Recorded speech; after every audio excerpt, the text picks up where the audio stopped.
Atilo, na který zápas se dneska těšíš? Áno, na ktorý zápas sa teším. Na všetky zápasy, ale určite Kozma versus Pukáč. Kdo si myslíš, že je podle tebe takový ten černý kůň celého turnaje, toho typu sportu? Ty kokso. To je veľmi ťažko povedať, že vlastne všetci fighteri tam tej váhe sú veľmi nevyspytateľní a dobrí, takže vlastne to by som nepovedal ani meno, ani by som možno nikoho nefavoritizoval a proste každým zápasom a s každým tým víťazstvom budeme pozerať, že kto tam patrí, by som povedal. No. Už trénuješ na zápas s Carlosem, nebo ještě ne? Začala příprava? No jasne, už príprava sa začala, vlastne to hovoríme, že je to ďaleko, už je to veľmi blízko.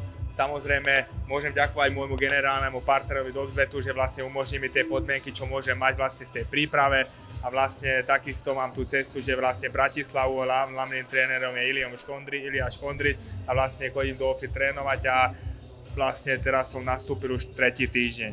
Připravuješ se ve Spartakusu nebo v té Bratislavě, v OFIE?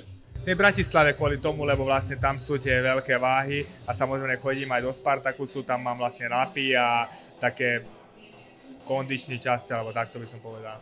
Ještě se tě chci zeptat na Jirku Procházku. Chtěl by si vidět třetí zápas s Alexem, anebo radši, aby šel o ten titul?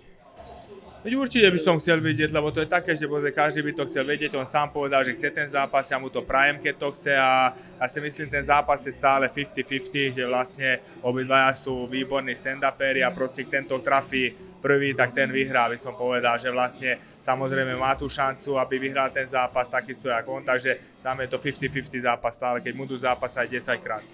Jaký je klíč podle tebe toho Alexe porazit?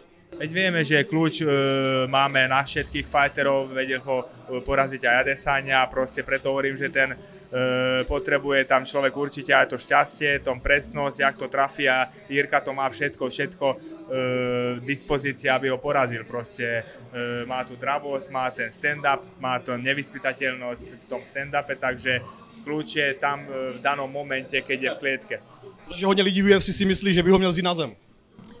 Hodne ľudí veľmi veľa myslí, ale proste to len vie Jirka a vie on sám, keď sa cítia vlastne vnútri, že jak to je, ale veľa ľudí môže cítiť veľa vecí.